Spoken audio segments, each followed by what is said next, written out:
Hi guys, and welcome to our presentation today over diversity in the classroom and how to accommodate each student. This presentation is just going to walk us through what diversity looks like, our personal biases, and how to reach each student's need depending on their learning abilities and their learning levels and what those accommodations may look like.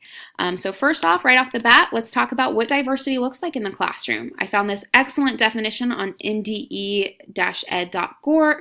I think it does a great job describing what diversity looks like. It says diversity in the classroom is defined as recognizing that all people are unique in their own way. Their differences could consist of their reading level, athletic ability, cultural background, personality, religious beliefs, and really the list goes on about what diversity could mean and what it looks like within your classroom. But I really wanted to outline how diversity impacts our personal biases.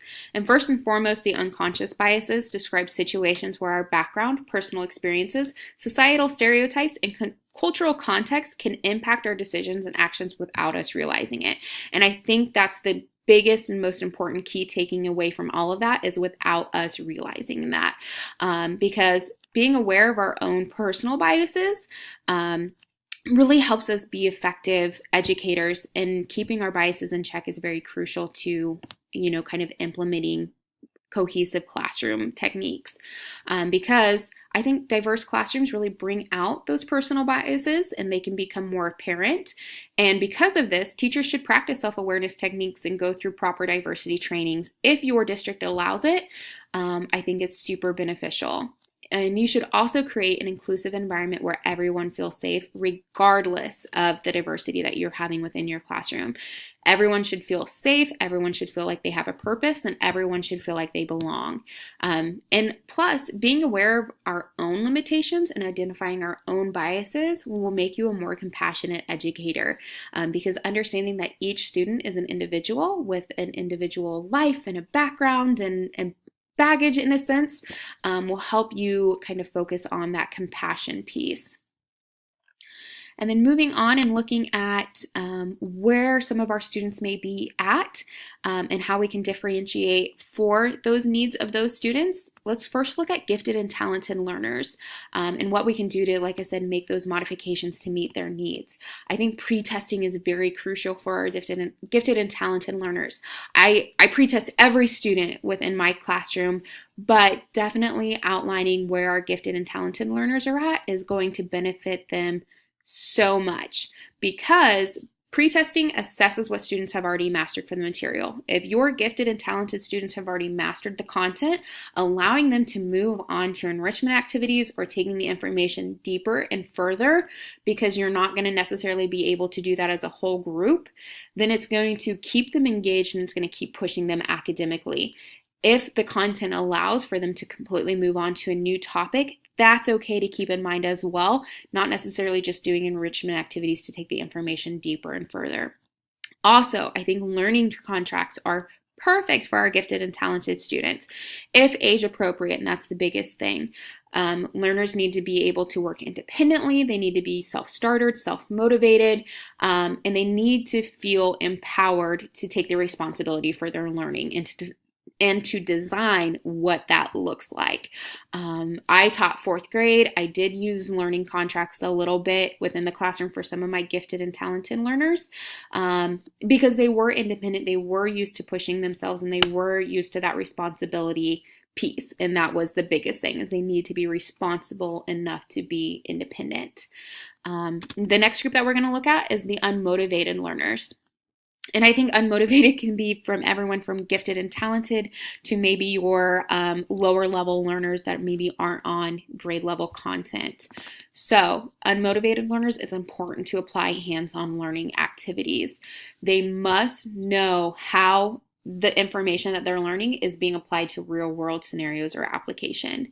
Getting them engaged and applying it that way, they're most likely going to want to retain that knowledge and actually engage in what was happening within the classroom. And then I think another component to engage the unmotivated learners is to allow flexibility for practice. Let students work how they feel more empowered, or, whether it be they really like group work, so let them work in small groups. Or if they don't like working with their peers, then it's okay. Let them work individually sometimes. Now, don't let them work individually at all times. I'm not a component of that, because teamwork and communication I am a huge supporter of. But give them some flexibility from time to time. Let them make those decisions. However, I will say with small group, especially with our unmotivated learners, it is essential to still have accountability. Have clear instructions, use a rubric, have very clear outlining expectations on what each student is expected to do. Because if your unmotivated learners are going to be working within a group, they may not engage, and they may not actually take that environment seriously, and they may not be kind of being a team player and carrying their weight. So with individual rubrics, it kind of allows for that accountability piece. The next group is our English learners. Now, this is going to be a little bit more unique population, I feel like, because you could have very talented English learners and they could know the information, but they just don't quite understand what you're saying because they may not feel comfortable within the language. So how we can reach them is provide ample visual learning materials, whether that's labeling everything in your classroom with the word light switch next to your light switch, or chair, or desk, or books, or whatever it may be, to get them comfortable with making those connections on what the common words are that you use in your classroom. Also, I think it's important to provide visual learning to support the written materials that we are giving out.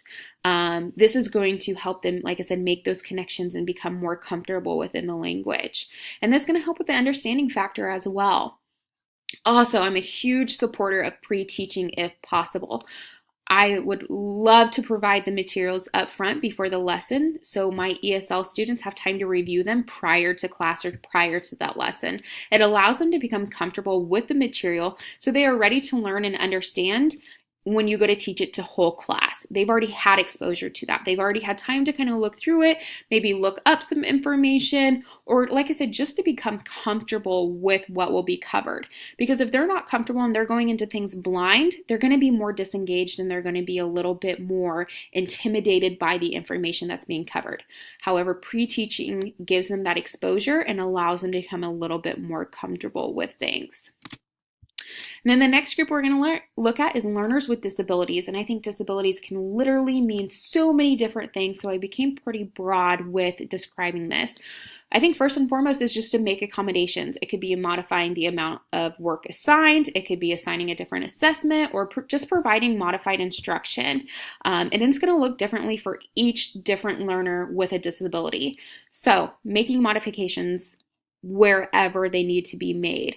I worked very closely with our special education instructors within our building because that's their specialty. They're used to making modifications. And if I can play off somebody's strength, then I'm going to take advantage of that. And they did a great job helping me to meet the needs of each of my students that had a disability. And they have amazing and wonderful resources that I was able to take advantage of as well. I also think it's important to break instruction down into smaller tasks and more manageable pieces for students. Sometimes they can be overwhelmed and intimidated by a whole thing, but if you break it into smaller subsections, they can complete one thing before moving on to the next. And I found that this was very beneficial for our students. And so that was just something that I implemented on a regular basis. Then looking further into assessments and how you can accommodate to meet your different learners. Honestly, assessments and gathering data is so important and so crucial to being an effective educator. You can see right there that it helps with developing lessons, designing student work groups, just looking at the progress and the academic performance of each student. Those evaluations are very big. And so I broke down what I do for before, during, and after teaching. Pre-testing, we've already covered that. Designing and outlining a baseline knowledge of each of your students is very big because that's going to help where you're going to make those modifications and accommodations. Then we did quick informal assessments every time I instructed, whether that be a quick 5, think, pair, share, turn to your partner, fill out a review card. It can look so different, but it's just a quick way to check in with your students and your learners in order to kind of meet the needs of those students. And then last but not least is formative assessment. So that's what's going to be done after the instruction has happened. Looking at gathering that knowledge, looking at where you need to go back and either reteach or work in a one-to-one or cover some additional information during centers. But really it's just using this data to identify where additional practice may need to be or who mastered the objectives and ready to move on to the next thing. All of this can be overwhelming and all of this can seem like a lot, and you may be thinking, how am I going to make this possible? I think technology is a great way to provide resources and help educators not feel intimidated or overwhelmed. There are so many free resources out there that you can use and incorporate into instruction, but depending on the resource, many of them are Common Core standard aligned, so I know that was a big thing for me when implementing them into the classroom, and it also allows students to work at their own pace and stay actively engaged because technology provides the interactive and the fun learning side of things.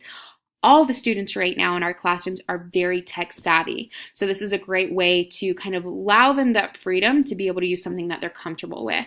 Two of the programs that I was huge supporters of and use quite often in my classroom, one is Newsela. This is an online resource where students can read current articles, and it's all based on the same topic, but they are differentiated for different learning levels.